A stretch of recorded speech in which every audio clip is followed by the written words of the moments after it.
अपने बड़े भाई के मंत्री बनते ही बहुत बड़े एंटरप्रेन्योर बन जाते हैं। ये हमें बड़ा आश्चर्य लगता है। कोई एसकेएस पावर में कोल ब्लॉक ले लेता है बड़े बड़े। अब आज देखा कि संतोष बगोड़िया के भाई को 23,000 करोड़ का कोल इवैक्यूएशन कॉन्ट्रैक्ट मिल गया और उसमें एक पीएसयू कंपनी सिंगरेनी को इग्नोर कर दिया गया। It is truly amazing that the entrepreneurial skill of the kith and kins of the UPA minister shines only when the brothers are ministers.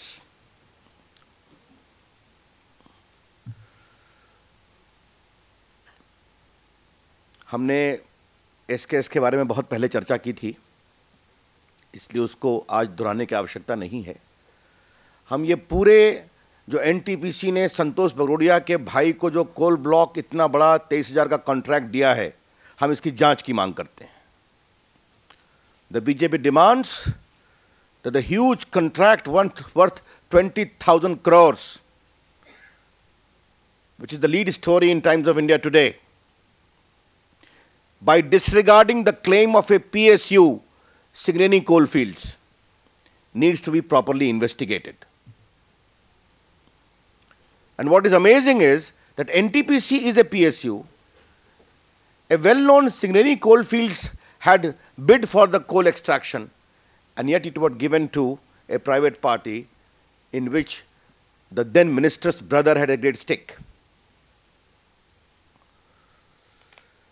मित्रों, आज कुछ सवाल श्री प्रकाश जायसवाल जी से हैं।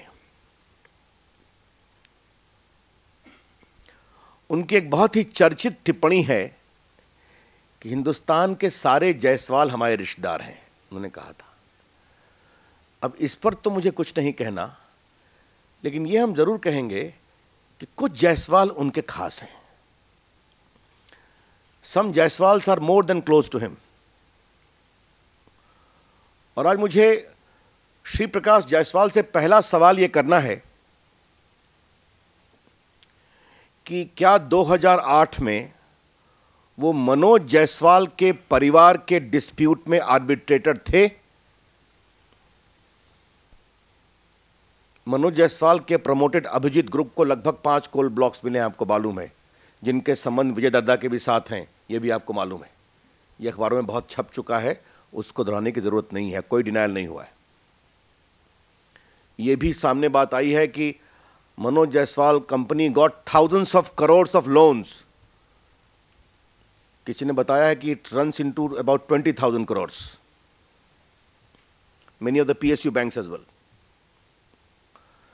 लेकिन हम श्री प्रकाश जायसवाल से जानना चाहेंगे कि क्या यह सही है कि आप आर्बिट्रेटर थे? अगर थे तो किस कैपेसिटी में थे? How could a person who was a member of parliament, who was a minister then also, probably Minister of State in the Home Department, how could he become an arbitrator in a family dispute of a stranger family unless there was something extraordinary? ये सवाल हम जानना चाहेंगे। ये सवाल जानना इसलिए भी जरूरी है कि आज इस संबंध में विस्तार से खबरें अखबार में छपी हैं और उस डिस्प्यूट के बारे में मनोज जायसवाल ने अपने पिताजी को एक पत्र जो लिखा था, उसकी मैं 3 पंक्ति आपके सामने पढ़ना चाहता हूं। As per the understanding, 26% of share of AMR, आप इस AMR को जरा याद रखिए, मैं इसके आगे भी चर्चा करने वाला हूं अभी। As per the understanding, 26% of share of AMR are to be allocated free of cost to the Lokmat Group. The rights of balance 14% needs to be decided by Shri Prakash ji. AMR has been allotted coal blocks because of efforts of Lokmat Group. The commitment should be honored. What does it mean? यह बहुत ही संवेदनशील पत्र है जो मनोज जायसवाल ने अपने पिताजी को लिखा है। मैंने इसको आज के संडे गार्जियन से पढ़ा है, लगभग 10 अखबारों में और वेबसाइट पर यह पत्र है। हम चाहेंगे कि प्रधानमंत्री भी इसका उत्तर दें कि सारे coal block allocation fair transparent तरीके से दिए गए थे, तो यहां पर एक 5 ब्लॉक्स के बेनिफिशियरी का मेन पेट्रन अपने पिताजी को यह पत्र कैसे लिख रहा है कि लोकमत के ग्रुप के प्रयास से हमें कोल ब्लॉक मिला, अतः 14% शेयर उनको दिया जाए। यह कमिटमेंट है। हम ये जानना चाहेंगे।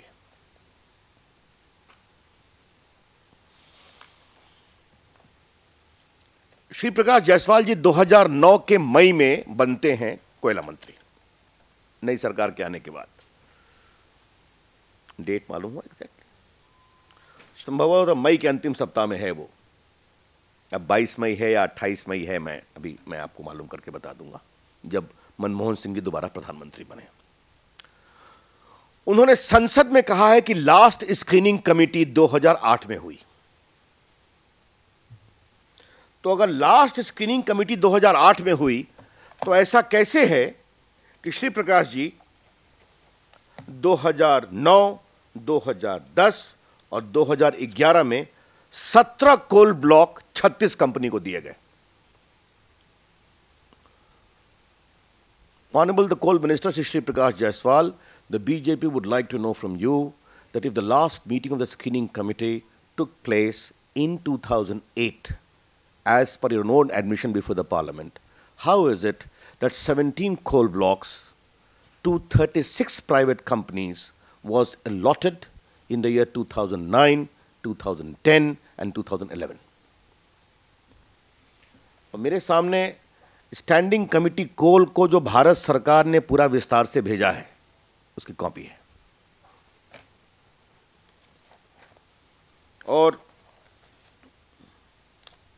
ये चिट्ठी है 29 मई 2012 की। I am directed to enclose the status report of allocated coal blocks and their associated end-use project for the quarter ending March 2012. ये हो सकता है कि 2008 में स्क्रीनिंग कमेटी हुई तो थोड़ा समय 4-5 महीने लग सकता है, लेकिन 36 कंपनियों को 17 कोल ब्लॉक 3 साल तक देते रहे आप, और वो भी जबकि कॉम्पिटिटिव बिडिंग का कानून 9-10 में पारित हो गया था। आपको मालूम है, ये चर्चा हम लोगों ने की आपसे कई बार। हम इसका उत्तर जानना चाहते हैं। अब मैंने एएमआर कंपनी की चर्चा की। ये देखिए 29/5/2009 को जो कोल ब्लॉक कंपनियों को अलॉट होता है, उसमें एएमआर इंडिया स्टील लिमिटेड भी है।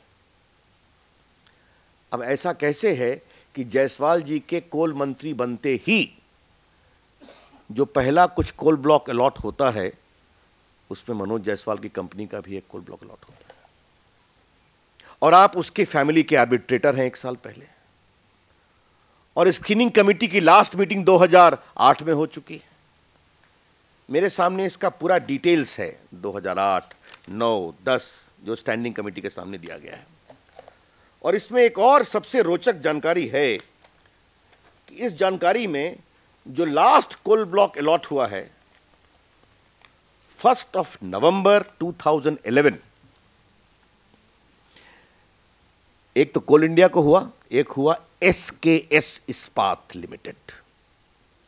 अब ये एसकेएस की चर्चा हम बहुत कर चुके हैं, बताने की जरूरत नहीं है। The BJP would like to reply to all this. Dr. Manmohan Singh ji, you were the coal minister for a majority of this time, at least till 2009. How do you explain it? Last meeting in the screening committee in 2008, 17 coal blocks allotted to 36 private companies in the year 2009, 2010, 2011, when the new auction bidding legislation has already been passed by the Parliament. And yet you notified for thereafter 2 years thereafter.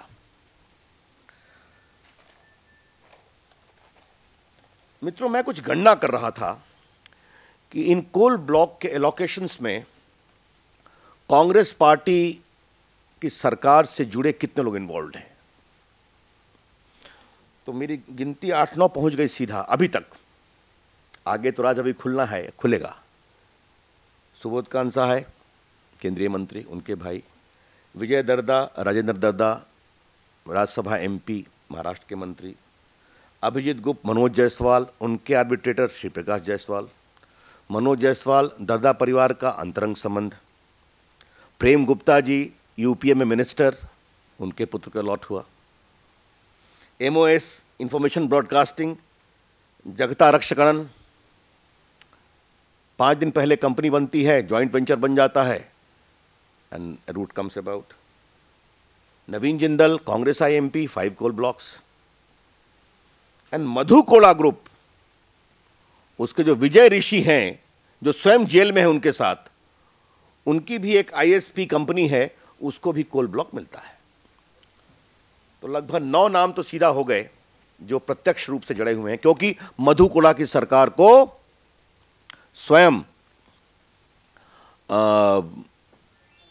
Congress ने समर्थन किया था और खुला समर्थन किया था, और उनकी कंपनी को मुंडा जी की सरकार ने नेगेटिव किया था। बाद में जो वो मुख्यमंत्री बने पॉजिटिव हुआ। आपको मालूम है विजय दर्दा के एलोकेशन के बारे में छत्तीसगढ़ सरकार ने अपनी अनुशंसा नहीं की थी। ये सारी बातें आप सबके सामने हैं।